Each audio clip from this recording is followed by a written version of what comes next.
24 मई। ये सिर्फ एक डेट नहीं है, ये डिसाइड करता है कि आपकी प्रिपरेशन रियलिटी में कितनी स्ट्रांग है।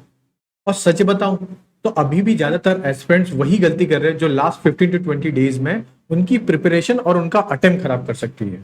तो आज मैं आपको दिखाने वाला हूं डे बाई डे के प्लान के हिसाब से कि क्या मैंने किया था। देखिए, मैं एक सच बताता हूँ कि 50 से 90% ऐसे बच्चे होते हैं ना जिनको यही नहीं पता होता कि लास्ट के 15 दिन में क्या करना। तो आज की इस वीडियो में मैं वही बताने वाला हूँ डिटेल में। इसके साथ कल से मैं हर एक लेक्चर आएगा, जैसे पॉलिटी का, तो एक लेक्चर में पूरा खत्म हो जाएगा। प्लीज सपोर्ट करिएगा। अगर वीडियो अच्छा लगता है तो लाइक शेयर सब्सक्राइब करिएगा। अब ये मत पूछिएगा कि मैं कौन होता बताने वाला, तो मैंने ऑलरेडी एग्जाम काफी बार निकाला है प्रीलिम्स का, कभी मुझे दिक्कत नहीं आई, अच्छे खासे मार्जिन से निकाला है। ठीक है, अब फेज 1 के ऊपर चलते हैं। देखिए, सबसे पहली चीज तो आपको ये डिसाइड करनी पड़ेगी कि हाई यील्ड टॉपिक्स कौन कौन से है ना। तो ये पहला डिसाइड करनी है, कैसे करनी है ये मैं बताने वाला हूं। फिर करंट अफेयर में क्या पढ़ना है ये डिसाइड करना है, और पॉलिटी का रिवीजन ये सबसे इंपॉर्टेंट है। बिलीव मी, इसको 2 फेज में करना रहेगा। ऐसा नहीं कि एक ही दिन में पूरा पॉलिटी पढ़ना है, 2 फेज में करना है। पहले आपको पढ़ना है parliament, judiciary, central state relationship, ये आपको सबसे पहला करना है। ठीक है, फिर नेक्स्ट डे पे फंडामेंटल राइट, डीपीएसपी और फंडामेंटल ड्यूटीज और constitutional body and non constitutional bodies. Believe me, ये एक सबसे अच्छा तरीका होता है कि पॉलिटी खत्म हो जाएगा और यहां से 90% क्वेश्चन आपको रिपीट होते हुए मिलेंगे। दूसरी चीज है बजट। बजट की फिगर को मत याद रखो, बजट के कॉन्सेप्ट को याद रखो। इन्फ्लेशन क्या है, बॉन्ड यील्ड क्या है, रिवर्स बॉन्ड यील्ड क्या है, ये सब क्वेश्चंस पूछे जाते हैं, है ना। बैंक में अगर इंटरेस्ट रेट बढ़ रहा है, इन्फ्लेशन बढ़ रहा है, तो इंटरेस्ट रेट कितना चार्ज होगा, क्या उसमें डेप्टर और जो इन्वेस्टर है उनको कितनी बेनिफिट पड़ेगी, तो ये सब चीजें पूछी जाती है, उस एंगल से पढ़िए। Environment ecology one of the most important part है इस एग्जाम का, तो जितना हो सकता है उतना डीप में जाके इसको देखिएगा। फिर आता है ज्योग्राफी और फिजिकल इंडिया, और फिर आता है ज्योग्राफी वर्ल्ड मैप। आज से लेके जब तक एग्जाम नहीं हो रहा, अभी 16 दिन बचा भी है, डेली कोशिश करिए कि मैं रात में बैठ के मैप देखूंगा, अच्छे से देखूंगा, और ये डेली करना है। ये 7 दिन तक आपको ये सब चीजें बहुत अच्छे से करनी है। और इसी के साथ में जब फेज 2 आप स्टार्ट करोगे तो यहां पे कंसोलिडेशन करना है। मुझे एक चीज पता है, देखिए मेरे साथ कैसा होता था, जब मैं लास्ट डे पे एग्जाम बचा होता था, 10 से 15 दिन बचा होता था, तो मेरे साथ जो सबसे बड़ा खेला हो जाता था कि मैं दिल्ली से यहां पे आता था एग्जाम देने के लिए बॉम्बे। जब आता था तो मैं करंट अफेयर की बुक लेके आता था, मैं बोलता इतनी सारी बुक में पढ़ लूंगा, ये पढ़ लूंगा, वो पढ़ लूंगा, और लेके आता कुछ नहीं पढ़ पाता। इतने सारे बंच क्रिएट हो जाते थे ना कि वो रिवाइज करने की वजह से मुझे टेंशन आता। तो मैं अभी बहुत सबसे पहली चीज है ना, आज एक दिन लीजिए, अपनी जितनी बुक है सबको साइड करिए, सिर्फ जो आपको रिवाइज करना है, जिसके आपने खुद से नोट्स बनाया हो या खुद से हाईलाइट किया, बस उतना ही करिए, उसके अलावा कुछ मत करिए। बिलीव मी, अगर एक्स्ट्रा बुक खरीद के करोगे ना कुछ नहीं मिलेगा। तो जितनी बुक आपने अपने खुद से नोट से बनाई है, जितनी हाईलाइट की है, बस उसको देखना और कुछ नहीं देखना। भले ही एग्जाम में कोई बाहर से आ जाए, मगर अगर आपने जो किया है वही नहीं करके जाए तो फिर नहीं होगा यार एग्जाम पे, सीधी सी बात है। अब फेज 2 में कंसोलिडेशन करना है आपको। वही चीज है कि हिस्ट्री करनी है पहले, एंशिएंट और मिडविल, छोटा पार्ट है, कर लीजिए, कोई दिक्कत नहीं है। साइंस एंड टेक और आईआर यहां से करंट अफेयर से करिएगा, इंटरनेशनल रिलेशन बोल सकते हैं। स्कीम्स और गवर्नमेंट इनिशिएटिव्स कर लीजिए। विजन आईएएस की बुक आई है, सबको पता है स्कीम्स की रहती है। पॉलिटी का सेकंड राउंड रिवीजन करना है, और मैप्स और आईआर फिर से करना है। देखिए, कुछ चीजें मस्ट है जो आपको करके ही जानी है, वो है आपका मैप, पॉलिटी रिवीजन करके आना है। ठीक है, अब पूछोगे सर ये क्या है, तो मैं एक सिंपल चीज बताता हूं। मैं यहां पे लिखा हूं, यहां पे आएगा आगे, ये पॉलिटी का आपको कम से कम 5 बार रिवाइज करके आना है, इन्वायरमेंट का कम से कम 4 बार, इकोनॉमिक्स का कम से कम 2 बार, कॉन्सेप्ट की क्लियरिटी के साथ। ज्योग्राफी में कॉन्सेप्ट क्लियरिटी पीक पे होती है, यहां पे अच्छे से करके जाएगा। मॉडर्न हिस्ट्री और सीसेट, बस आपको इतना करके आना है, आराम से निकलता है। बिलीव मी, अगर आपका पॉलिटी अच्छा है, इन्वायरमेंट अच्छा है, इकोनॉमिक्स अच्छा है, बस तब भी निकलता है। लेकिन अगर इकोनॉमिक्स वीक है और आप ये सोच रहे हो कि निकाल लूंगा एग्जाम, तो बहुत बड़ी गलत फहमी। अभी क्या सर निकाल सकते हैं, अभी भी टाइम है, इसका सोल्यूशन मैं बताता हूं, वो ये रहा, वो है पीवाईक्यू।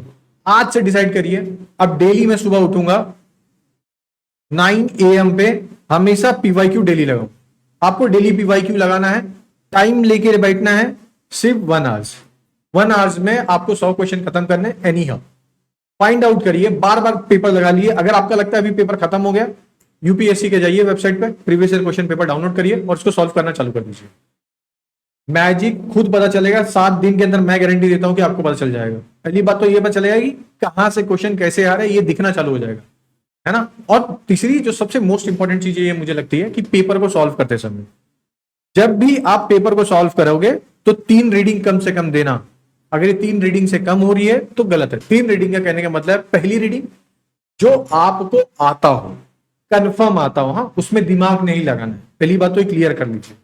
दूसरा, जिसमें आपको श्योर नहीं है मगर हाँ ये है कि इन दोनों में से कोई एक तो हो सकता है। तीसरा, जब आपके पास टाइम बचा हो तो पहली रीडिंग हमेशा उधर ही देना जो 100% श्योर हो। मैं फिर बता रहा हूं 100%। अगर आपने अपना दिमाग लगाना पहली रीडिंग में लगा दिया दिमाग, ना दूसरे रीडिंग के लिए टाइम बचेगा ना तीसरे रीडिंग के लिए टाइम बचेगा। मैं अपने केस में हर एक ऐसे ऐसे लोगों का एग्जाम्पल देखा हूं ना जिनका ब्रेन बहुत फास्ट है, मेरे से भी ज्यादा होशियार थे, लेकिन बस वो प्री इसलिए नहीं निकाल पाए क्योंकि उसके पीछे सबसे बड़ा रीजन ये था कि वो पहले ही रीडिंग में दिमाग में स्ट्रेटेजी लगाने लग जाएंगे। ये एलिमिनेट हो गया, ये भाई एलिमिनेशन सेकंड और थर्ड राउंड के लिए रहती है, पहले राउंड के लिए नहीं रहती। तो प्लीज जब भी आप एलिमिनेशन स्टार्ट करिएगा तो फर्स्ट राउंड नहीं, सेकंड से थर्ड राउंड में करिए। ठीक है, पहली चीज। दूसरी चीज है, अब ये जो 15 दिन बचे हैं ना, लास्ट के 16 दिन तो मैं काउंट भी कर रहा हूं, इस 15 दिन में ना ट्राई करिए बाहर का जंक फूड मत खाइए। जितनी कोशिश हो सकता है सिर्फ घर पे खाइए। स्पेसिफिकली अगर मैं सच बताऊं तो ग्रीन वेजिटेबल खा लीजिए, बहुत ज्यादा बेनिफिट करेगा। ये चेंज करता है आपके माइंडसेट को भी। ग्रीन वेजिटेबल खाइए, रात में दूध पिए, सो जाइए। अब यहां से आके आपको अपना शेड्यूल बनाना है कि आप कितने दिन तक किस तरीके से अपने आप को मैनेज करते हो। जो मोस्ट इंपोर्टेंट चीज होती है ना इस एग्जाम में, वो होती है कॉन्फिडेंस। अगर ये एग्जाम निकालना ही आपके लिए सबसे ज्यादा प्रायोरिटी है, कॉन्फिडेंस बटोरी है। मेरा ये बार का एग्जाम निकल रहा है, बिलीव मी, ये कॉन्फिडेंस सबसे बड़ा गेम करता है। ये मैंने खुद भी फील किया, इसलिए मैं आपको भी बता रहा हूं।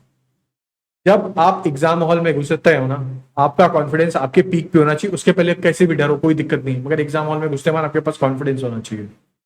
नोट्स सबसे पहली चीज, जो मोस्ट इंपोर्टेंट चीज है। आपके पास अगर लग रहा है कि आजू बाजू बहुत सारी बुक है, फेंक दीजिए। आपके खुद के जो भी नोट्स बनाए होंगे आपने 10, 15, 50, 100 पेज के, प्लीज उसको रिवाइज करिए। अब जिसने सोचा है कि नोट्स नहीं बनाया हूं, अब मैं क्या करूंगा, मैं कल से एक एक सब्जेक्ट को लेके आ रहा हूं, पूरा लाइव लेके आऊंगा, पूरे सब्जेक्ट को एक साथ क्लियर करूंगा। बस मुझे आपका सपोर्ट चाहिए। अगर आप सपोर्ट दे रहे हो तो मैं लाइव लेके आने वाला हूं। हर एक पॉलिटी का सब्जेक्ट भी मैं 1.5 से 2 घंटे में खत्म करवा दूंगा। मोस्ट इंपॉर्टेंट टॉपिक्स को करवाऊंगा विद करंट अफेयर के लिंकेज के साथ। मैं गारंटी लेता हूं वो करके जाइएगा, आपको खुद ही समझ में आ जाएगा कहां पे आप स्टैंड करते हो। मैं सिर्फ इतना चाहता हूं, देखिए, पढ़ लिया सबने और सब पढ़ते हैं, ऐसा कोई नहीं है कि जो नहीं पढ़ता। एग्जाम तब नहीं निकलता है ना जब आती हुई चीजें हम गलत कर देते हैं। मुझे ये चीजें आ रही है और मैंने गलत कर दिया तो फिर मेरा एग्जाम नहीं निकलेगा। इसके लिए कोशिश करिए कि जो सबका सही हो रहा है वो मेरा सही हो, तो एग्जाम निकलेगा। और जो सबका गलत हो रहा है वहां पे मैं कैसे अपने आप को सही कर सकता हूं, मैं बताऊंगा जब मैं इसके आगे एक पेपर सॉल्व करके आपके सामने दिखाऊंगा। ऑलरेडी मेरे चैनल पे पड़ा है, मगर स्टिल मैंने बहुत दिन से यूपीएससी के वीडियो नहीं डाला था। अब मैंने कोशिश किया है कि यूपीएससी के वीडियो डालना चालू करूं। तो अब से लेके पूरा एग्जाम तक मैं आपके साथ हूं, पूरा एंड तक बना रहूंगा, एग्जाम के बाद भी, एग्जाम के साथ भी। बस आपको क्या करना है, इस चैनल को लाइक, शेयर, सब्सक्राइब करना।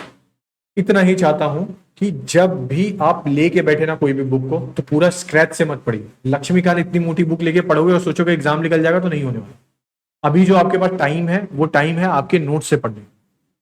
दूसरी चीज, पीवाईक्यू, नोट्स और पीवाईक्यू जितनी बार लगा के जाओगे, मैं आपकी गारंटी लेता हूं, अगर आज भी आपका टेस्ट सीरीज में 80 मार्क्स स्कोर हो रहा है, अगर सिर्फ न्यूज पेपर, सिर्फ आपके नोट्स और करंट अफेयर करके जाओगे, ये 80 से आप 96 इजीली जा सकते हो। इजीली बता रहा हूं, आराम से क्वालिफाई हो सकते हो। बस ये 2 चीज सबसे बड़ी चीज है जो गेम चेंजर है, प्लीज करिएगा। कल हम मिलेंगे रात को फिर ठीक 8 PM पे, और वहां पे मैं आपके पॉलिटी का लेक्चर लेके खत्म करूंगा। फिर ऐसे एक एक सब्जेक्ट को मैं लेके आऊंगा। ठीक है दोस्तों, प्लीज अगर हेल्प करोगे तो मैं यहां पे बैठा हूं आपकी हेल्प करने के लिए। ओके दोस्तों, चलिए, जय हिंद।